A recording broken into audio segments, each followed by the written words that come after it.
Now the X7 is the ultimate expression of what a BMW SUV should be. So you should expect an uncompromised experience in terms of the space and practicality that you want from a three-row SUV, as well as the latest in tech and creature comforts. And with this new facelifted X7, how does it manage this while still retaining that distinct driving character that everything with a propeller on the bonnet should have? BMW says that the split headlamp design is meant to differentiate its topmost offerings from the rest of the lineup. This works quite well in the case of the new 7 Series, which was always designed to carry this look.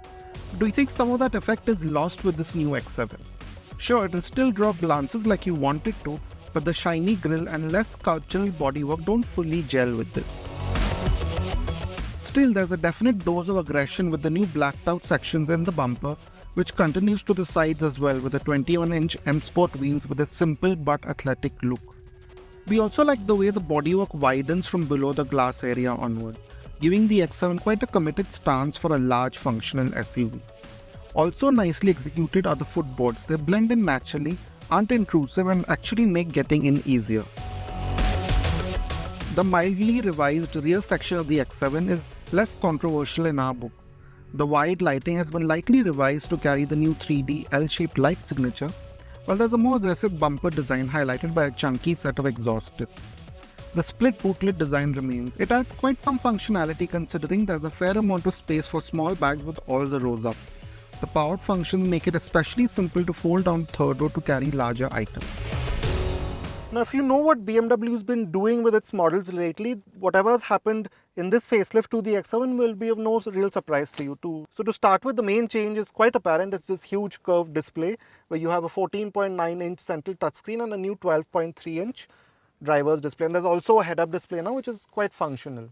But beyond that, the general design of the dashboard hasn't changed. But like in the X5 and the i7, you now have this new design for the sort of central panel with this ambient lighting motif, which, like we also mentioned in X5 review, looks a bit out there at first, but at night with the whole ambient lighting package, it works just fine. Now again, same with these vents. Now they are nice with their minimalistic design, but again, like we noticed earlier, they don't quite fit in with the very high level of fit and finish and textures and materials that BMW uses otherwise in the cabin. The iDrive 8 infotainment carries on with its smartphone-like widget-based layout. You still have to deal with the slightly convoluted menus and climate controls in this particular example, but the updated iDrive 8.5 will eventually roll out to these SUVs via software updates. That said, this older setup with the new toggle type selector that the X7 now gets, and with the crystal rotary dials and hard buttons for the major menus, is still the best interpretation of this operating system we've seen. Practicality is well taken care of too inside the X7. Aside from some small spaces in the central tunnel, you have deep door pockets and well-placed cup holder. Now it's in the second row of the X7 is where you realize where all the extra money over say an X5 has gone, and broadly, at least in perspective of this segment, you will not be disappointed. You had captain seats in this xDrive 40D M Sport variant, and yeah, like the front seats, they're very well done up. You have quite a bit of underthigh support. The cushioning is just right. It's got a nice contouring to it, so you're held in place while traveling. So even when the car is say cornering, you'll still be held in place with these good side bolsters with a lot of support, a nice soft headrest. And yeah, of course, in terms of space, I've pushed this seat as far forward as possible. Maybe a boss function like how you have in quite a few SUVs nowadays would have helped. But as it stands, this is, as you can see, there's more than enough legroom and a reasonably good amount of headroom. And now to come to the amenities. Now, of course, you have this party trick. You can't miss this and it never gets old. This, and you can also control the sunroof, which by the way has those illuminations right in it, so it'll look really quite special at night. Then of course you have the usual AC vents in the pillars right here. There's a 4-zone climate control and a separate one behind, like we'll just show you. 2 chargers here, a 12-volt power outlet. And these cup holders, now they are placed a bit lower, but you'll still be able to reach it. It shouldn't be a problem. Now, to be honest, we've been a bit spoiled by how feature-rich mainstream cars have become. So we can't help but notice that there isn't a ventilation function here or maybe even an Ottoman, but that's really pushing it. Very few cars at this price point in the luxury segment offer it. But what you do get is quite a good recline angle. So even if you want to rest, there's quite a bit of comfort in the X7. The blinds can also be controlled by the driver, who can also move their seat quickly forward for easier access for the rear passengers via special controls on the door card. Other features include full LED lighting, heated and cooled front seats, 16-speaker Harman kardon audio, wireless Android Auto and Apple CarPlay, wireless charging, and an augmented display being the highlight. Now this is with a reasonable amount of space for the second row passenger, and you realize that for me, I'm not a very large adult. For me, it's perfectly fine. I won't be very comfortable over a longer journey, but otherwise it's fine. Yes, there is some space to put your feet in, although this sort of trail in the middle gets in the way, but you can manage somehow. And yes, like most of these third rows, we could have done with a slightly more under thigh support. But like I said, over a longer journey or 2 or 3 hour journey, you should be comfortable, even if you're an adult. But you still have quite a bit of luxury even here, and you know that you're in the top-notch BMW SUV. You have a separate sunroof just for this row, which is really quite special. A separate climate zone, vents here, and cup holders of course, and also a hook and a charger for you. So in terms of amenities, you're pretty well covered. As for safety, you get some degree of ADAS functions like a collision avoidance system, lane departure warning, and driver attention function. You also get a crisp set of 360-degree cameras and hill descent control, among other things.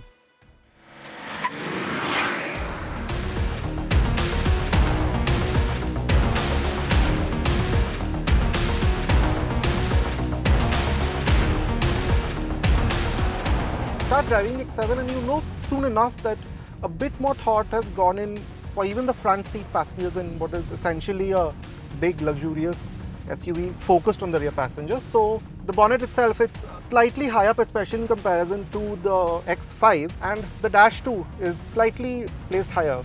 But you sit in that similar, quite a high position even for an SUV. So, but you still have that sense of being cocooned, of the car wrapping itself around you, which immediately makes you comfortable.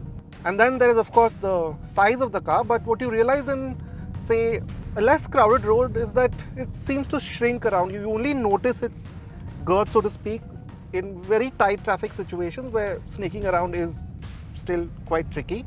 And then you have those great BMW seats with this whole list of adjustments. So not just extendable squabs, but you can also adjust your side bolsters and angle the seat top half of the back forward and back. So finding a nice driving position is very, very simple.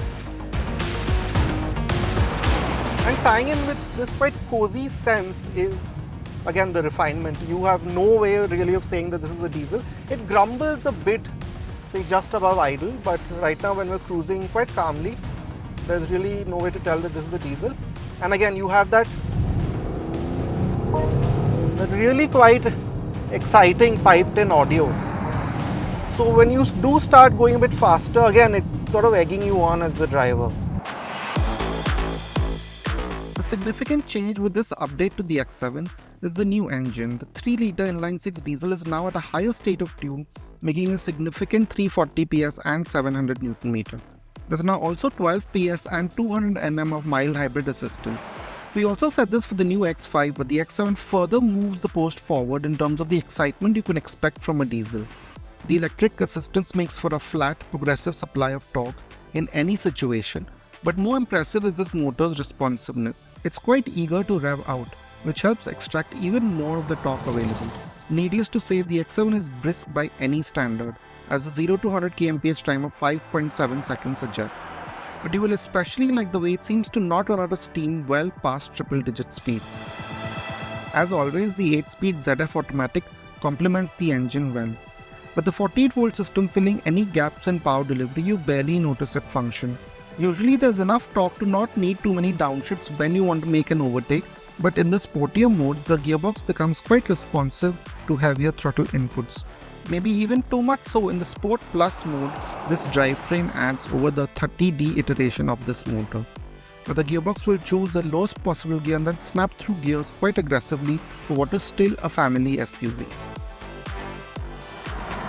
But really, if I had to pick one big highlight for the X7, it's the way it handles.